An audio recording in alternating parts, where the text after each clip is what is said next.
तो एक मित्र ने एक लंबा सा कमेंट किया।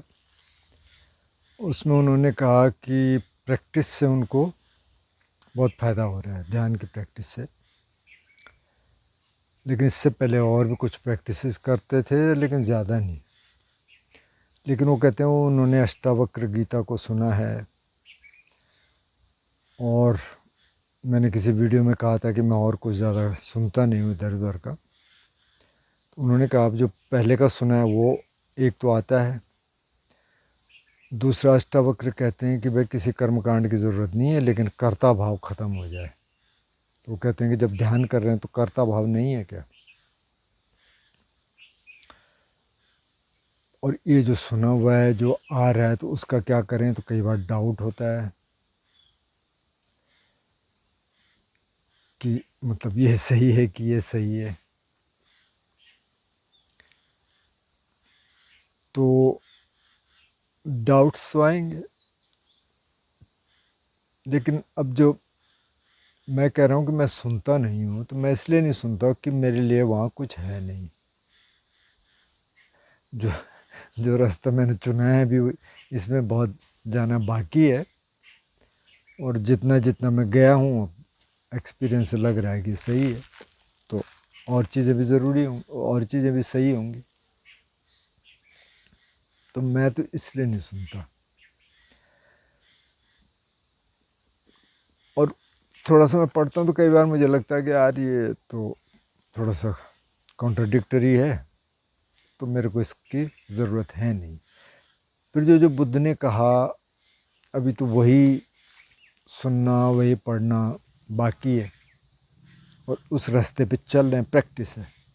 तो देखिए बुद्धिस्ट पाथ में और दूसरे जो रास्ते हैं जिन्होंने कहा है, उसमें एक बड़ा फ़र्क तो ये है कि ये लिविंग ट्रेडिशन है, 2500 साल से चल रहा है गुरु शिष्य परंपरा में, और प्रैक्टिस होती है। अभी लाखों लोग ध्यान करने वाले हैं, और किसी स्कूल में ऐसा नहीं है। अब आप कह सकते हैं कि हाँ साहब मंत्र भी करते हैं, ये भी करते हैं, लेकिन जब लीनियज देखेंगे तो मिलेगा कि या तो पीछे कुछ नहीं है या आगे कुछ नहीं है।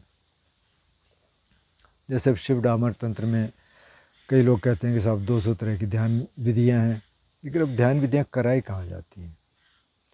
तो जो हमने नाम जप पर उसका कहा था, तो मंत्र के अलावा और कोई विधि नज़र आती नहीं है।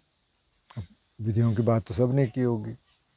जीसस क्राइस्ट कहते हैं कि नो दाई सेल्फ और लव दाई नेबर, मतलब अपने पड़ोसी को आप प्रेम करिए, अपने को जानिए। तो जानने की कुछ तो प्रैक्टिस रही होगी। जूडिज़म में था, प्रैक्टिस थी। इस्लाम में प्रैक्टिस थी। मोहम्मद साहब कहते हैं कि जिसने इस शरीर को सांस के द्वारा जान लिया उसने रब को जान लिया। किसी मित्र ने मेरे को फ़ोन किया था जो कह रहे थे वो कुरान भी पढ़ते थे। मैंने कहा थोड़ा आयत निकाल के देखना, जिसके एंड में है रब बहू एंड सब बहू, तो देखना अगर मिल जाए तो, क्योंकि मेरे को पूरी आयत है नहीं, और एक ही आयत नहीं होगी, और भी होंगी। तो प्रैक्टिस तो थी, लेकिन होता क्या है देखिए, प्रैक्टिस धीरे धीरे धीरे ख़त्म हो जाती है और सिर्फ शब्द रह जाते हैं। तो फिर शब्दों से बात समझ नहीं आती। अब जो अष्टावक्र की बात आप कर रहे हैं कि जो कह रहे हैं कि कर्मकांड तो बेकार हैं, और आप कर्ता भाव को ख़त्म कर दीजिए। तो कर्ता भाव जब ख़त्म हो गया तो साक्षी भाव आ गया। दोनों एक ही चीज़ें हैं। साक्षी भाव का मतलब आप नहीं हैं, आप सिर्फ साक्षी हैं जो कुछ हो रहा है। तो अब शब्द तो बहुत बढ़िया है, ये तो हर जगह चलता है। किसी ने कहा साक्षी भाव में आने का बहुत अच्छा तरीका, किसी ने कमेंट भी किया था, एक मैंने वीडियो बनाया था साक्षी भाव पर कि कहाँ शुरू होता है साक्षी भाव। उन्होंने कहा पढ़ के, कई लोग पढ़ के बहुत सारी चीज़ें बोलते हैं। तो एक्सपीरियंस जब तक नहीं होगा ना, तो वो फिर डाउट आएंगे। जैसे आप कह रहे हैं कि डाउट्स आते हैं, बिल्कुल आएंगे। जैसे आप कह रहे हैं कि ध्यान करना क्या कर्ता भाव नहीं है, तो बुद्ध भी ध्यान करते थे, सारे अरहंत ध्यान करते थे, अरहंत होने के बाद भी उन्होंने नहीं छोड़ा, क्योंकि उन्होंने कहा कि औरों को उससे प्रेरणा मिलेगी, इसलिए हम कर रहे हैं। और उस समय जब आप समाधि में हैं तो आप ब्लिसफुल स्टेट में हैं, तो इसके लिए भी करते थे। तो फिर तो वो कर्ता भाव हो जाएगा, भाई वो तो कर रहे हैं। तो इसको पहले तो इंटेलेक्चुअली समझ लीजिए। अब पूरी तरह एक्सपीरियंस में तो हमारे भी नहीं आया, लेकिन जो बुद्धिस्ट रास्ता है और जो दूसरे रास्ते हैं उसमें एक फ़र्क ये है कि इसमें एक तो बुद्ध ने बहुत अच्छी तरह से व्याख्या कर दी, स्वाख्यातो भगवतो धम्मा। उन्होंने धर्म की यानी कि ध्यान की बहुत अच्छी तरह व्याख्या की, ताकि आप इधर उधर जाने की ज़्यादा गुंजाइश न रहे। आपको पता है क्या करना है, इसके बाद क्या होता है, इसके बाद क्या होता है, इसके बाद क्या होता है। तो बहुत सारी स्कीम्स हैं। तो जो वो इनलाइटनमेंट की स्कीम देते हैं कि बस सोतापन है, तो सोतापन में मैं ख़त्म हो गया, डाउट ख़त्म हो गया। जो मार्ग के प्रति डाउट था कि ठीक है कि नहीं है, जैसे आपका आ रहा है और आएगा, औरों के भी आएगा।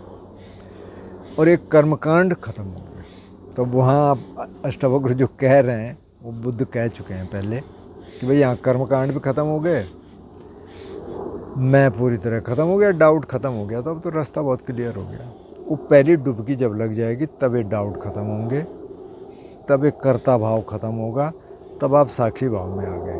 तो इसलिए साक्षी भाव कहा इसको। दूसरे ट्रेडिशन में बुद्ध नहीं कहते साक्षी भाव, लेकिन समझने के लिए ठीक है कि आप सब कुछ कर रहे हैं, लेकिन कर्ता थोड़ा सा, कर्ता भाव थोड़ा सा कमज़ोर हो गया, ये मैं थोड़ा सा कम होने लग गया। और जब पहली स्टेज आएगी इनलाइटनमेंट की, सोतापन की, तो मैं एकदम ख़त्म हो गया। तो वो स्टेजेस देते हैं, लेकिन जब तक मैं ख़त्म नहीं हुआ तब तक क्या करें? तो तब तक तो ध्यान भी करना पड़ेगा और सारी चीज़ें करनी पड़ेंगी, काम भी करना पड़ेगा, लेकिन इस समझदारी के साथ कि इस सिर्फ किया जा रहा है। पहले तो बुद्धि के स्तर पे समझना पड़ेगा, उसके बाद वो प्रैक्टिस में आएगा। अब सीधे तो आने वाला है नहीं, उसके लिए ध्यान करना पड़ेगा।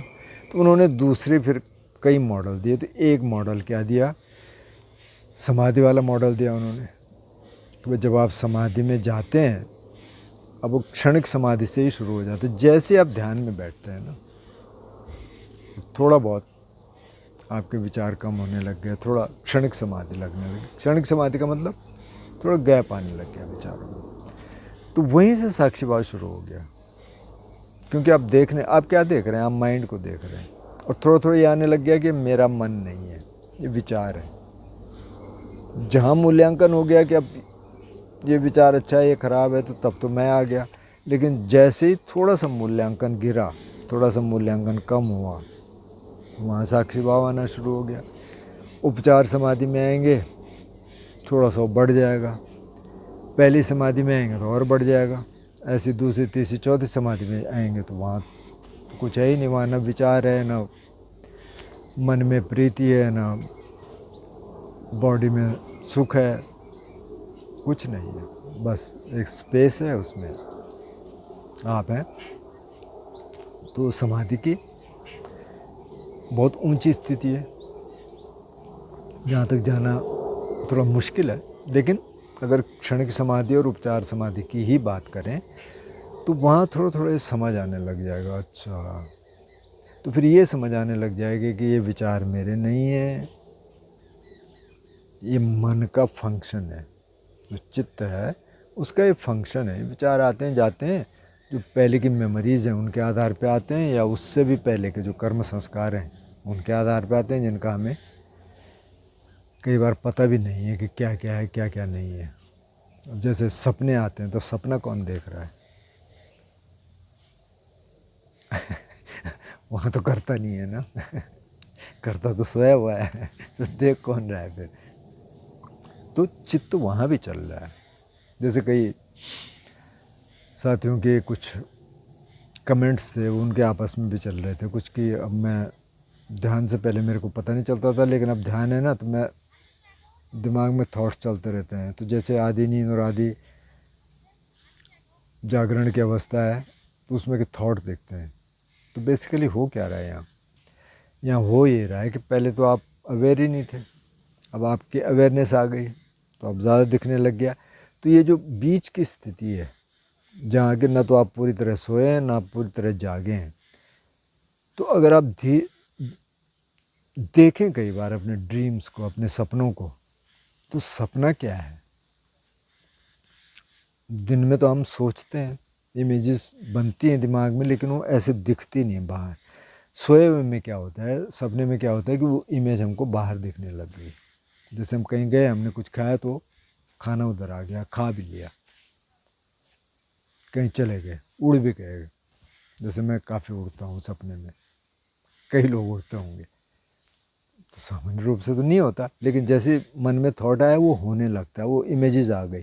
तो है वो भी थॉट, वो विचार है, लेकिन वो इमेजेस हमको दिखने लग गई, क्योंकि सब कॉन्शियस उनको फेंकता है, वो देखता है। तो थोड़ी देर के लिए आप प्रश्न करेंगे कि कौन देख रहा है?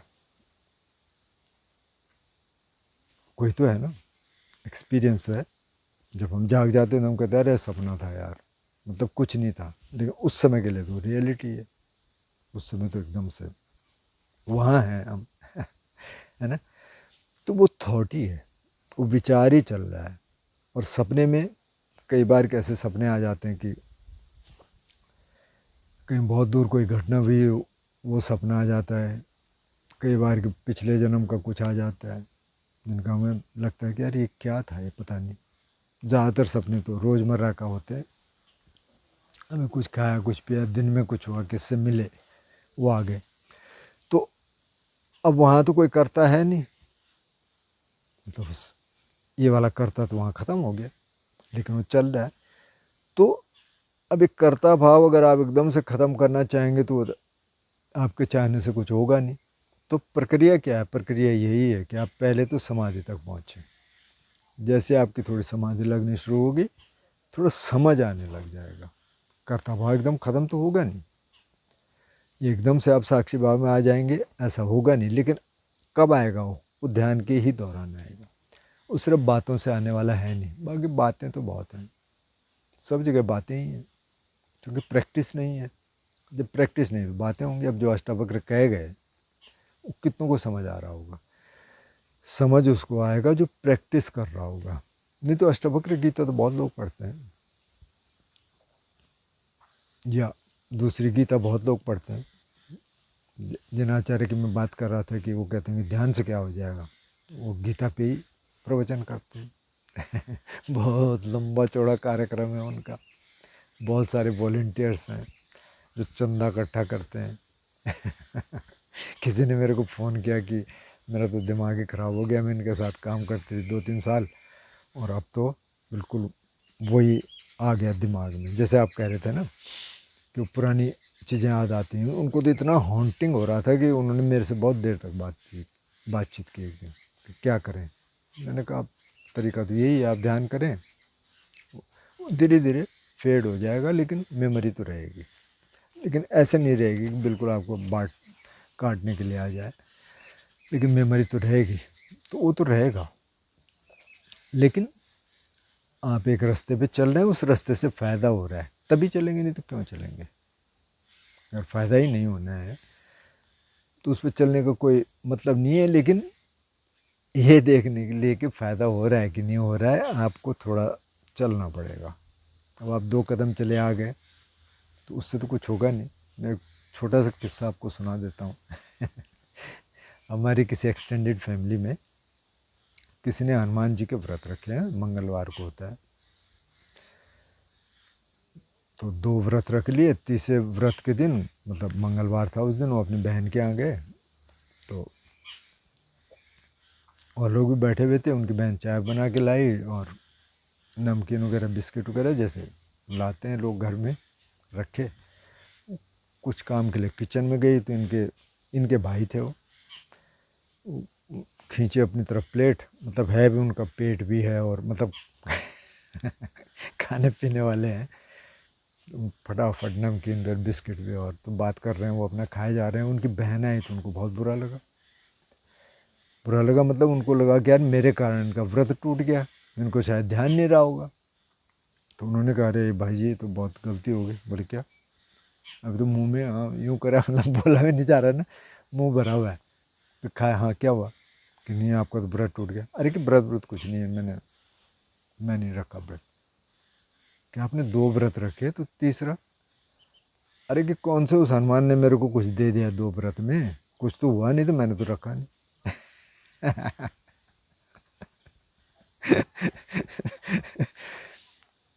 तो जब आप इस तरह की भक्ति करेंगे कि बिल्कुल हनुमान जी खड़े हैं वहाँ पे कि बस इसने 2 व्रत रख दिए, उसको देना है पहले, नहीं तो ये आगे रखेगा नहीं, तो फिर क्या पता चलेगा ना। तो इसलिए परंपराएं हैं कि कम से कम 16 व्रत रखिए आप, तब पता चलेगा ना कि क्या हुआ नहीं हुआ।